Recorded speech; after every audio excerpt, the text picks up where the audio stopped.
I'm no different than any other fisherman. I can't wait for the season to begin after a long winter. But there are places in Ontario where the season never ends. This week, I'm in northwestern Ontario, and I'm visiting Anderson's Lodge. We're going after pike and smallmouth bass. I'm Bill Spicer. This is the New Fly Fisher.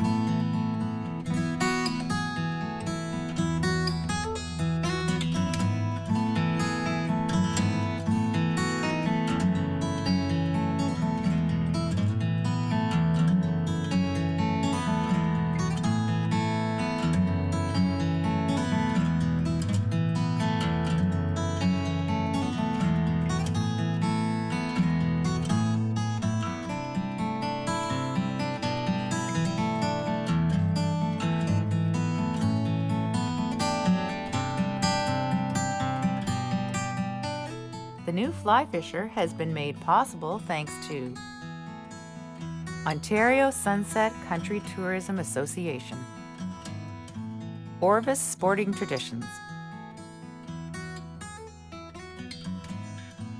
Scientific Anglers, Umpqua Feather Merchants, Superfly, fly fishing made easy.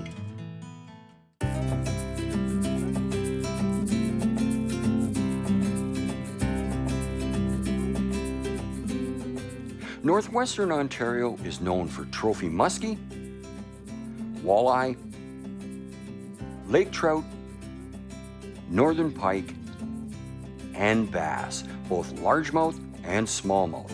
All thrive in the pristine waters of the Northwest. Sunset Country, as it's known, is home to over 70,000 fishable lakes with almost every sport fish species in the province.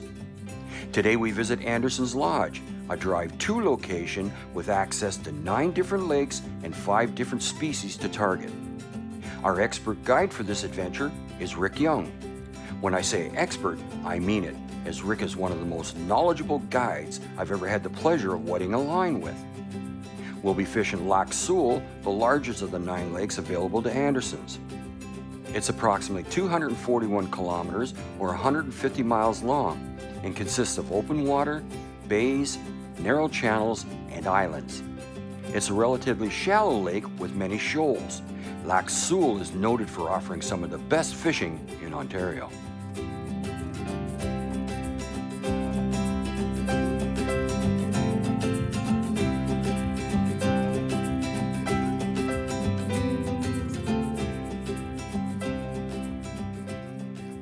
When pike fishing, always finish right beside the boat. Don't prematurely take the fly out of the water. I'll show you here in a second what I mean. Pike are the primary predator in most lakes. They don't have fear of most anything, and they don't have fear of a boat. So many times, you'll catch a pike right at the side of the boat here. They'll follow up, they'll stay low, and if you change direction like this, a lot of times, they'll take it right at the side of the boat. Always, always finish the cast.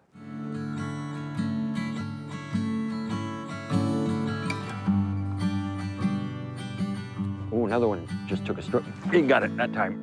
Got it that time. Whoa, yeah. Oh, this is a better fish.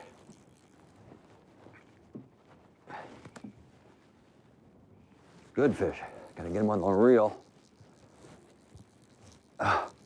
Oh, yeah. 3 times he went after that. Whoa. Whoa, yeah. Oh, yeah. Red and white. Ah, that's great. I'll let you handle it, Rick. Not overly big, but better than the best. It's getting bigger every one. That's right. The first one that struck at it was a much bigger fish. Wow, much bigger fish. We got some dead stumps here, and it's the structure that we're looking for. These fish are hiding in there, waiting to ambush anything that goes by. They've spawned. They're in the shallows right now while it's cool until it warms up another 4 or 5 degrees, then they'll head into deep water. But as long as it's cool, they're gonna stay in the shallows.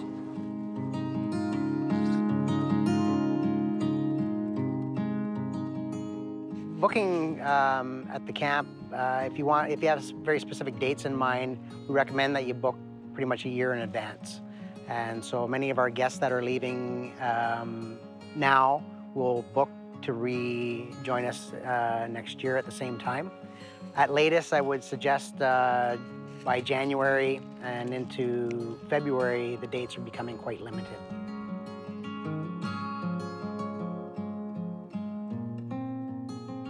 We've come to this back area because we've got pretty cold water on the main lake basin. And here we have a creek coming in from another lake. We've got spawning fish coming in. Big pike are coming here post-spawn to feed. We've got 45 degrees on the main lake. And here at this creek mouth, now we're up to 49, 50 degrees. The bigger fish are becoming more active. You know, they're post-spawn, now they're beginning to feed, and that's why we've come to this nice spot.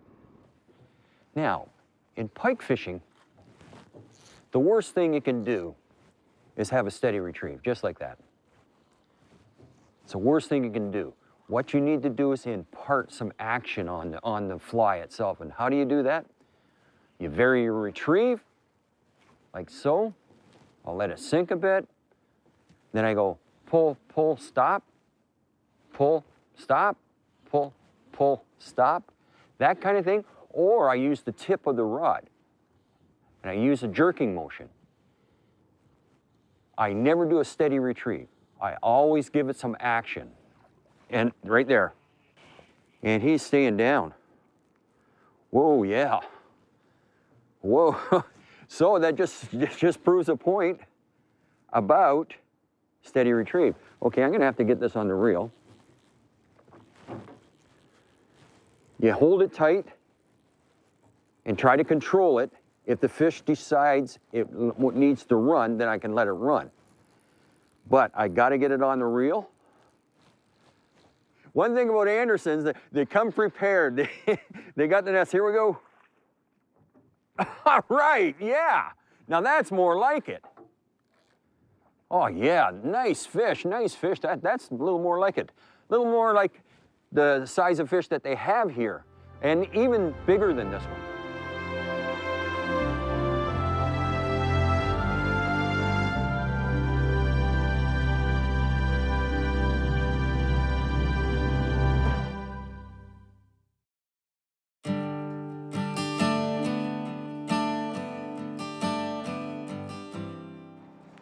We are very, very fortunate to have such a beautiful, untouched wilderness this far north. And even though we're highway accessible, we're that much off the Trans-Canada that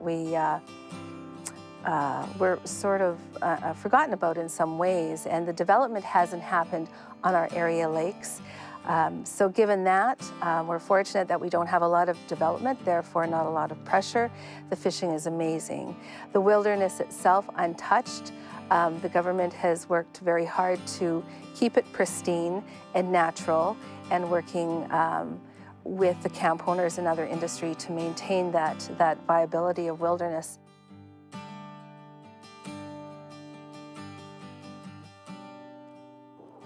Is that a log or is it a fish? I'll fly by it. Oh, he's got it, got it. Wow, that was outstanding. I spotted that fish. I thought quite frankly, it was a log. And I put it by it, and sure enough, he grabbed it. This is one of the guide's own ties. I don't know what he calls it, but it certainly worked. Bucktail type of fly, and he's going for a run now. Oh, this is great. that was a good fish. Oh, yeah. Yes, sir. Excellent. Excellent. Now, that's a little more like it. That's a fatter fish. There we go. Outstanding. It's nice when you spot them like that. It looked like a log. Yeah. And bammo, came right up and took it. Yep, very aggressive. Yeah, very aggressive. Yeah. Nice. All right, we'll let him go.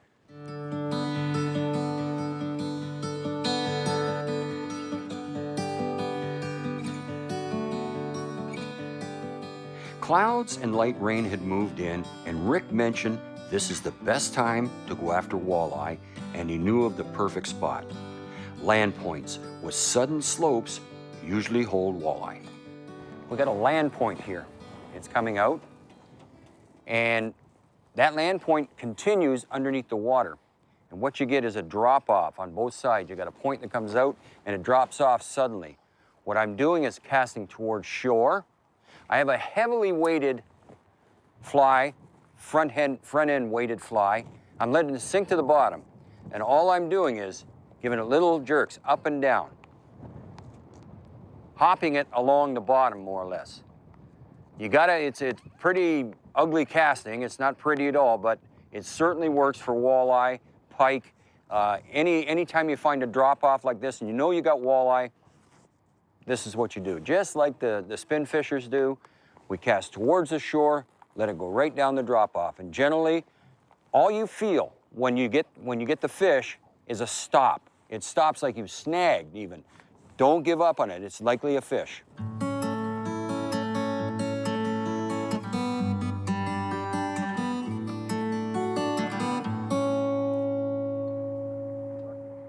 Yeah, just jigging along the bottom.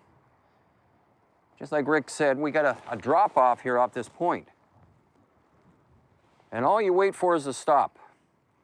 Up and down. The type of fly I got has really front heavy, and it goes up and down just like the walleye guys do.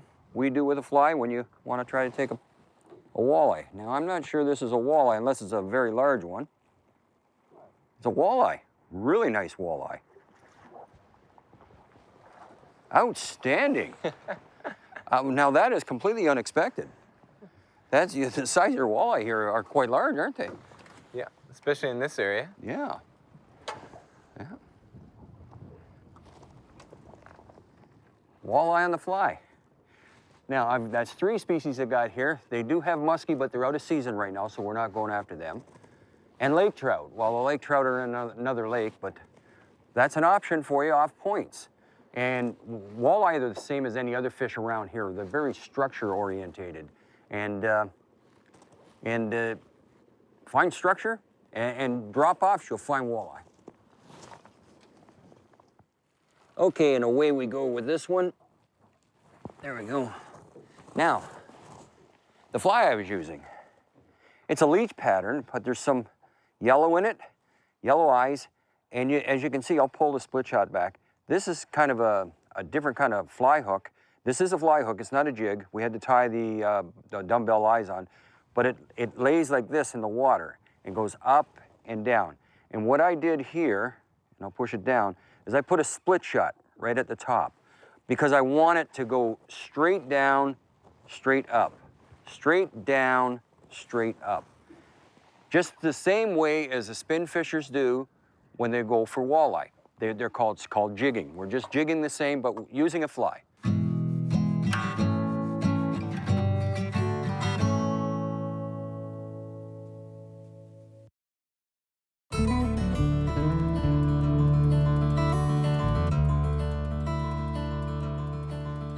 When coming to Anderson's Lodge, you have a number of different species here that require different equipment.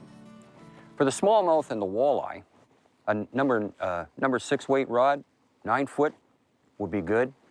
For the most part, I've been using sinking lines.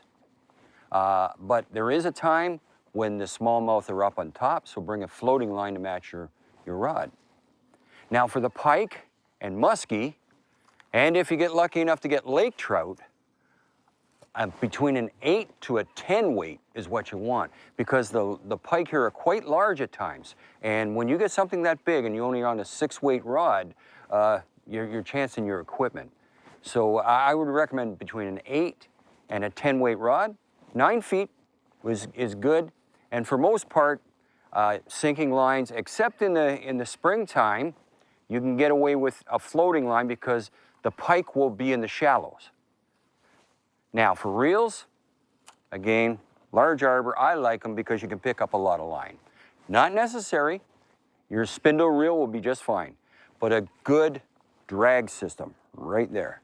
That drag system is what you want because you can run into a very large fish here.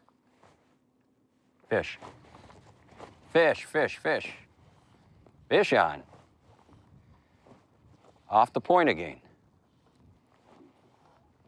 And this is fighting the same way as the last one. So hopefully it's a walleye. Wanted to get the three main species if I could, and I have been able to. Very nice when you can do that. Yeah, it's another good walleye. Beautiful. I can't believe the size of these fish. Fish. There you go. Now, the one thing you gotta be careful, right here, that's very sharp. So just, you gotta watch your hand on that. Now, that's really interesting, being able to take 3 different species in one area. Just gotta adapt to conditions. And in the case of walleye, a lot of fly eye anglers have wondered, how do you do it? Same as the other guys do. You're just using something different in your hand. But you gotta make the up and down, up and down. Beautiful.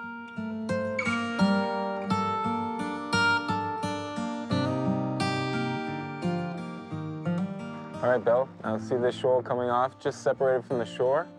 Got bass in around those rocks. Let's cast Okay. over there. Okay.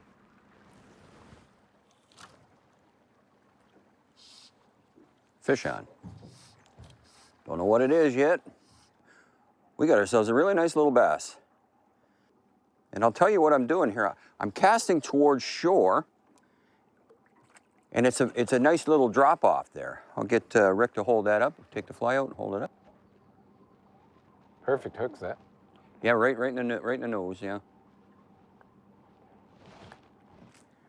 There's a shoal coming out here of rocks, and it drops off. I've been casting into the rocks, pulling it off them, and letting it drop down, and jerking. Again, it's same as pike fishing. Any kind of streamer that you're using, use a jerking motion, not straight pull.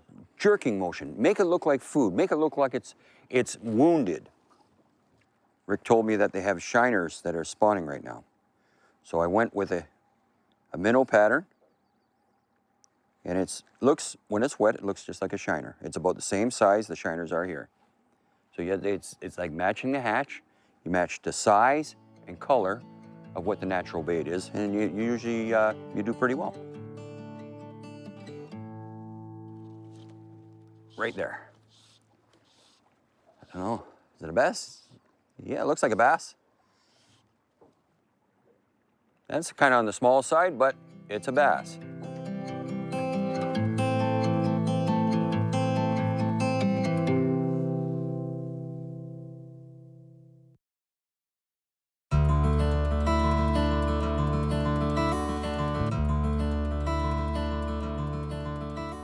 So we have multiple choices for shore lunch. We have our traditional shore lunch, which is fried walleye, fried potatoes and onions, and baked beans, and a side vegetable.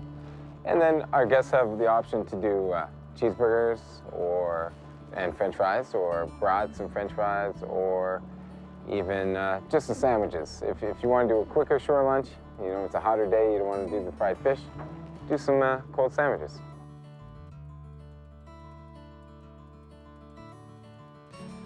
In the spring, we come in this bay and we fish pike up on the flat. If they're not on the flat, there's a nice 8-foot ledge right in front.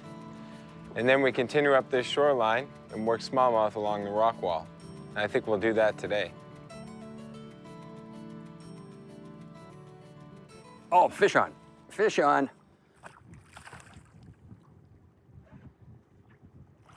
Now that's a decent fish. That's a decent fish. Yes, sir.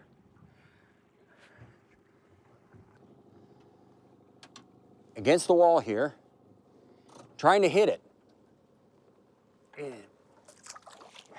Let it sink a bit, bring it back. The important thing is the shad are running. Shiners, I should say, not shad, shiners, same size. So we've matched the hatch with the size and color of the bait. For pike, the 2 most successful flies at Anderson's Lodge were a red and white bunny leech, and also a red, chartreuse, and olive bucktail minnow.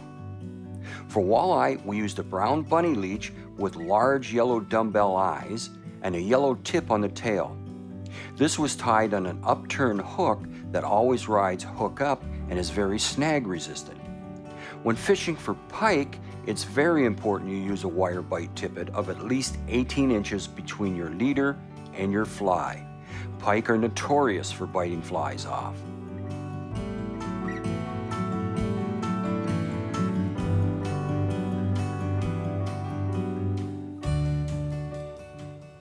Fish on. Fish on, yes, sir.